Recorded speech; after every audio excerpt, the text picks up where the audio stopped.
see, Ludwig Oberg is doing this drill all the time on the tour, and I think it's maybe one of the top 3 or 4 drills that you can actually do for your swing. So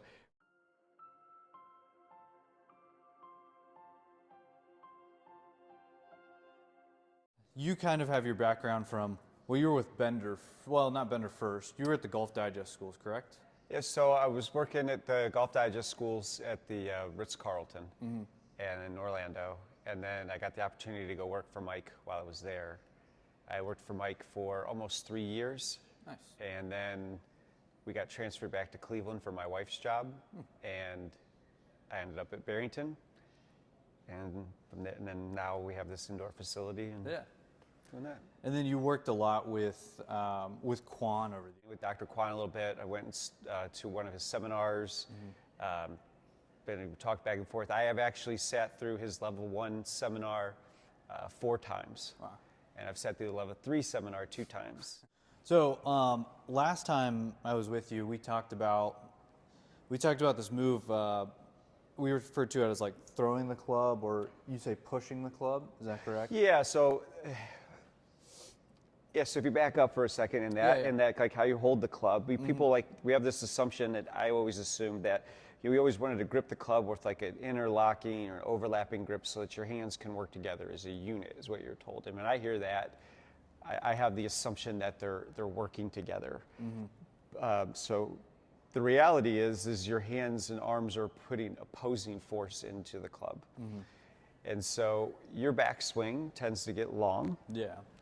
And your left arm tends to get a little broken down, right? And so to me, that means when I see that, I go with the assumption that your hands are working together and that you're using both of your arms to pull the club and swing the club up to the top. But the reality is more of like your hands should be putting opposing force into the club. Yeah. And so as you're finishing your backswing, right, like the left arm is trying to swing the club up this way, but as it's doing that, the right arm is actually trying to push it the other direction. Gotcha. So like, let's just use numbers, right? So let's say this is going at a rate of 10, and this is going slower. Yeah. Let's say it's going at, it starts here at like, let's say a 1 or 2, and then it starts slowly going up. And then when your body starts to change directions, right, it starts to push harder and push out away more. Gotcha. And I wasn't essentially pushing enough this way, correct? Correct. Out. Yeah, so we'll go ahead and hit one. Yeah. And kind of feel like you're making your old swing. That wasn't the old swing. You kind of kept your left arm nice and straight there. I've done it for too long now. Yeah, because I was noticing the other day you were hitting balls on, I forget where, maybe on Instagram I was watching, I thought he's looking a lot better. Backswings looks a lot shorter, right? So, yeah. But I mean, most the golfers will, let me grab a club here. Yeah. Right, and so most golfers, as they're going back, can I jump in here? Yeah, please. So most golfers, as they're going up to the top, right, they're usually kind of pulling the club in too far behind them, and then they're lifting the club and their arms up at the top, and so then the arms are going to break down, right? So they're using their right arm to kind of go back this way, like kind of pulling the club up, but the reality should be more of as we're going back, we're getting the club swinging out and getting wide away from us, and then as the club swings up, the right arm is actually trying to like slow it down, and feel like it's pushing more out this way. And so, like with your old swing, what you would do is you would get to the top, and then this would kind of break down a little bit, and then you'd come down here and you'd get jammed up, right? So both the arms are going this way, and then the body starts to turn, and then you're jammed up, and then throwing it kind of early. Yeah. Whereas if you felt like you got here to the top and you were to push your arms out away from you, push more out that way, right? Then you wouldn't get jammed up, and then the club could come into the ball from a better angle. Yeah, and then we were at an event the other day, and I was talking to you about this throw, and I said I almost felt like the toe was like tumbling shut, right? And you explained to me more that I need to push more with, like, it was more with my arm, correct? Like this way. Yeah, so as you're throwing it, you're probably kind of twisting the wrist and throwing it more from the wrist, as opposed to feeling like you're extending the elbow and pushing out. So again, at the top, if I was going to go fishing or casting, like casting, a couple people say to me, well, I don't want to cast. I'm like, yeah, you're right, you don't want to cast. But casting to me, if I was going to go fishing, I'd be doing more leading from the wrist, and I wouldn't have the elbows more responding to the motion of the wrist and the club here. Yeah. Where at the, excuse me, at the top, if we're pushing out more this way, right? If I'm moving my arm in this direction, you can notice I'm not losing the hinge in my wrist. Yeah. I'm pushing my elbow out, letting my elbow arm extend and moving more out that way. Feeling like the angle here that I create in the elbow is immediately starting to go away. And you know, the longer this elbow stays bent, if you get here to the top, you keep it bent and you start to pull this way. Well, you can see like how that's the path of the hands here is coming down kind of really kind of narrow and very linear. Yeah. And you can see here the club's going to start to work. If I do that, the club starts to work out past my hands here much earlier. So the momentum of the club starts going this way, going out. It's harder to hold this wrist angle if you keep this bent. Yeah. It's easier to hold this wrist angle if I'm pushing out away from me, right, as I start to bring the club down.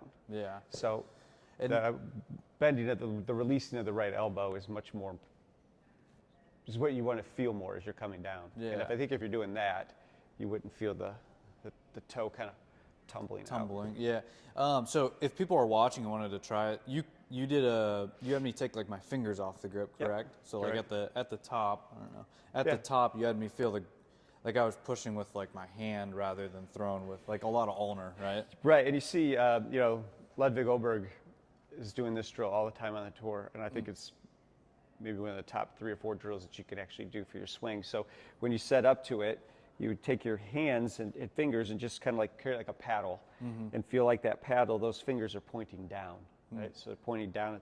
And now if I was to pull it's going to help everything, right? So if I was to kind of pull my right arm too much going behind me this way, well, it's going to come off the club, right? So as I go back, I'm just feeling my right hand just kind of stay on the outside of the grip, and I'm actually applying a force this direction. And now as I swing the club up, again, to keep my hand on here, I have to keep applying a force in this direction, very lightly, right? Yeah. And I'm doing all the work with my pivot in my left arm to go up here to the top. Yeah. And now from here, again, as I start down, I'm going to be pushing the club and my arms out this way. So I keep my hand on the club. Yeah. If I get going too fast or keep this too bent, it's going to come off.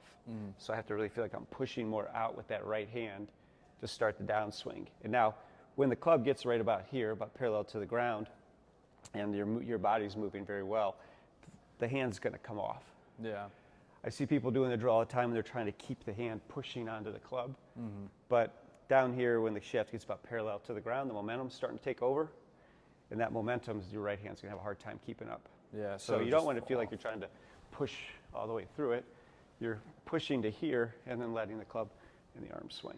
kind of allow the momentum to almost carry it through. Is that kind of what you Yeah, mean? the momentum's carrying it through, right? Yeah. And again, watch golf on television. How many times have you seen Hideki Matsuyama hit the shot, pull his right hand off the club, and you think it's just going to be absolutely terrible, Yeah.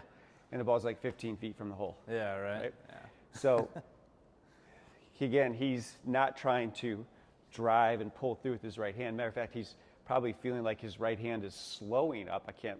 Just guessing here, but his right hand is kind of slowing everything down. He's going to hit it bad unless he lets go. Yeah, that makes sense. Right? And so he lets go of it because, again, like I said before, the hands are like opposing each other and playing counter force into the club until the club gets right about here. Yeah. Then the momentum starts to take over. Then they're working together at that point. That's called in physics terms. Is that a couple? It's a couple. Force couple. Yeah. Yeah. That makes sense.